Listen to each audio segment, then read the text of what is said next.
podcast.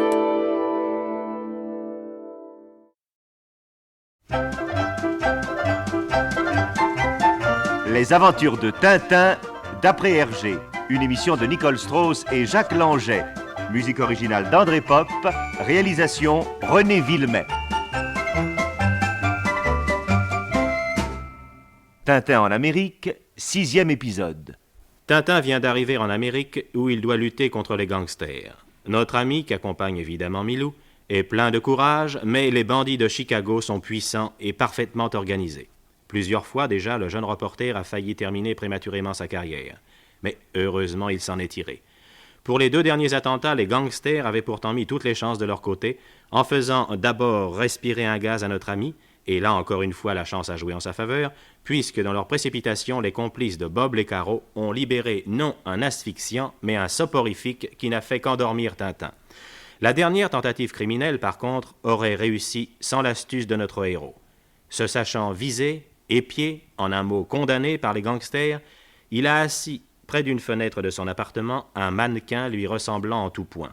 Et, pour mieux abuser les tireurs éventuels, il a posé près de ce faux Tintin un faux Milou, tout aussi bien imité.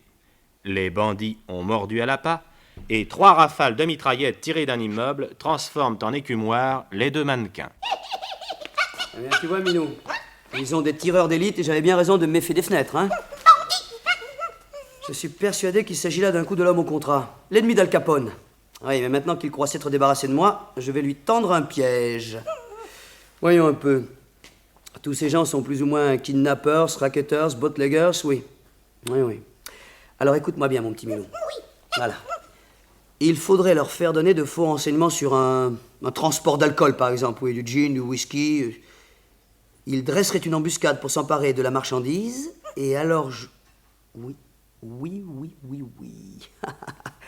Je crois, mon petit Milou, que c'est une bonne idée. Oui, nous allons mettre au point ce stratagème. Bon, voyons, où est mon imperméable? Là, allez, allons-y, Milou, et c'est une bonne idée, crois-moi. Alors, Perez, quoi de neuf dans le secteur? Un de mes indicateurs vient de me donner un tuyau comme ça. Je crois que ça vous intéresse, patron. Dis toujours. Un camion de la bande Coconut transportera du whisky cet après-midi. Mais les tonneaux seront dissimulés dans des fous à essence. Et bien entendu, les gars de Coconut seront habillés en livreurs ou en ouvriers, histoire de ne pas attirer l'attention. Excellent, Perez. Et quel sera le trajet du camion? Il se rendra de Chicago Sud à Joliette. OK, Perez.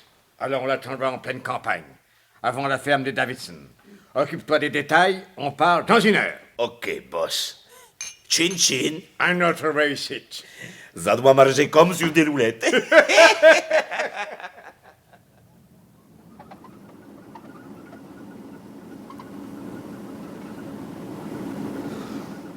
Pensez qu'ils nous attendront sur cette route? J'ai pris bien soin de leur faire donner suffisamment de détails pour qu'aucune erreur d'interprétation ne soit possible. J'espère aussi qu'ils ne vont pas me reconnaître trop tôt. Avec cette cassette et cette grosse moustache. Nous allons arriver à la ferme Davidson. Mais encore 3 miles. Mais ces bocteaux qui bordent la route là-bas sont un endroit idéal. Vous allez voir. Attention au virage. Tonnerre. Qu'est-ce que je vous disais? Un tronc d'arbre en travers de la route et un homme qui nous fait signe.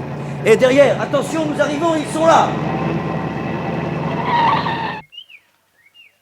Qu'est-ce qu'il y a? Rien. Mets les mains en l'air, tout de suite. Surveillez les environs, les gars. Et vous descendez. Plus vite que ça. Ah ouais, Compris, le mal à moustache? Et au premier geste maladroit, je fais feu. Allez, pressons. Vous avez tort d'être trop brisé, mes yeux. Qu'est-ce que c'est que ce gars-là? Hands up! Allons les mains! Oh les mains, tous! Lâchez vos armes. Toute résistance est inutile, les routes sont barrées. Tonnerre, nous sommes trahis. Oui, mon bon monsieur, et vous êtes tombé dans le piège. Attention! Tintin! Lui-même! Sergent, faites donc sortir vos hommes des fûts à essence pour qu'ils s'occupent de ces 5 gaillards-là. Mais c'est ce vieux Bob. Alors, Bobby, on donne tête baissée dans le premier panneau, comme un débutant. Allons, les gars, faites-les avancer vers l'arrière de la camionnette. Allez! Mes félicitations, monsieur Tintin. Toutes mes félicitations. Grâce à vous, nous venons de réussir un magnifique coup de filet. Eh bien, tant mieux. Cette idée des faux tonneaux de whisky était excellente. La preuve est qu'un gars comme Bob Smiles s'y est laissé prendre. Comment? C'est lui, Bob Smiles, le fameux gangster? Eh oui, et que nous cherchions depuis des mois. Goodbye, Tintin! Damnation! Il s'enfuit! Qu'est-ce qu'on fait, sergent? Rien. Il est en voiture de course. Il l'avait dissimulé derrière le talus. Oh la crapule! Filer comme ça à mon nez, à ma barbe. Qu'est-ce que le chef va me passer? Mais voyons, les routes sont barrées, il peut pas aller très loin quand même. Malheureusement, elles ne sont pas barrées. J'ai dit ça tout à l'heure pour qu'ils se découragent et lâchent leur revolver. Aïe, aïe, aïe, aïe, aïe, aïe. Bon, tant pis, qu'est-ce que vous voulez? Ne vous en faites pas trop, sergent. Je vous le ramènerai, votre Bobby Smiles. Dussé-je pour cela parcourir tous les États-Unis? Ah, vous croyez? Il est malin, vous savez. Mais s'il est tombé une fois dans un piège, il peut bien y tomber une seconde, non? Il suffira cette fois prochaine de tout prévoir, même une fuite en voiture de course. Ça y est, sergent, les 4 autres sont empaquetés. Alors on rentre. En voiture, tout le monde.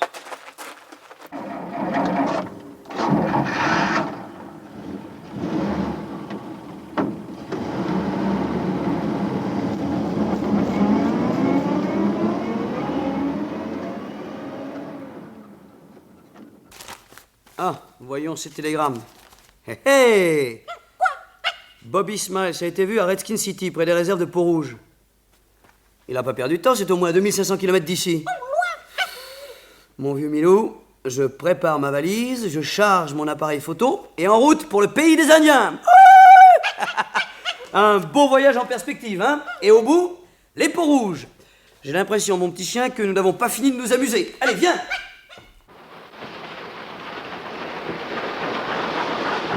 Tintin achève ses préparatifs en un temps record, puis avec Milou, il prend place dans le premier train en partance pour les fameuses réserves d'Indiens.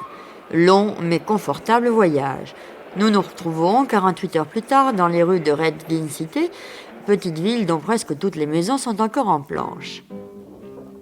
Parfois, sur le trottoir, un Indien accroupi, indifférent au spectacle de la rue. Tintin prend quelques photos, mais bientôt il se rend compte que les Peaux-Rouges n'apprécient pas cette curiosité. Quant au cow-boy, il se moque carrément de l'accoutrement de notre ami. Aussi bientôt, nous retrouvons celui-ci dans la boutique d'un tailleur pour cow-boy. Partout, des chapeaux de feutre à large bord, des pantalons de cuir, des chemises à carreaux, des bottes à éperons, des pistolets. Celui-là vous va parfaitement. Regardez-vous. Ah oui, je m'y sens à l'aise. La chemise tombe bien, le foulard roulé noué derrière le cou, là. Le chapeau droit ou en arrière, comme vous voulez. Les pantalons, les colts, tout y est. Et les bottes, comment vont-elles? Oh, très bien. Quant à la cartouchière, elle est inclinée à droite. Oui, en ce moment, c'est la dernière nouveauté. Ah bon? L'autre hiver, c'était à gauche. Milou, viens voir ton maître. Alors, mon chien, qu'est-ce que tu en penses? Ah oui, ça, dans les rues de Chicago, ce serait certainement très drôle, mais ici, c'est le pantalon de golf et la casquette qui font sourire. Bon, eh bien, si vous voulez faire un paquet de mes anciens vêtements... Ok, sir. Merci. Mais Tintin, tout à l'essayage de son costume de cow-boy, n'a pas remarqué l'homme qui, après avoir jeté un coup d'œil prudent dans la boutique, s'est éloigné rapidement. Il saute maintenant à cheval et quitte Redskin City au triple galop.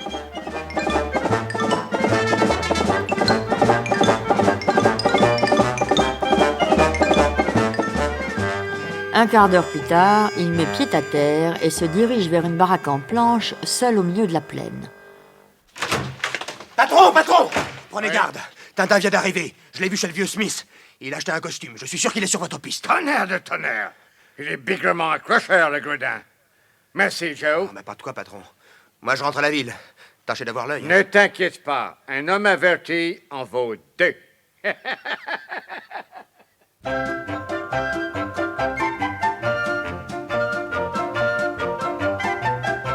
Les aventures de Tintin d'après Hergé, une émission de Nicole Strauss et Jacques Langeais, avec Maurice Sarfati, Tintin, Georges Hubert, Bobby, Henri Poirier, Pérez, Jacques Lassalle, le chauffeur de camion, Dominique Bucard, le sergent, Nicolas Amato, le tailleur, Jacques Aveline, un policeman, Bernard Jousset, un cowboy et Milou.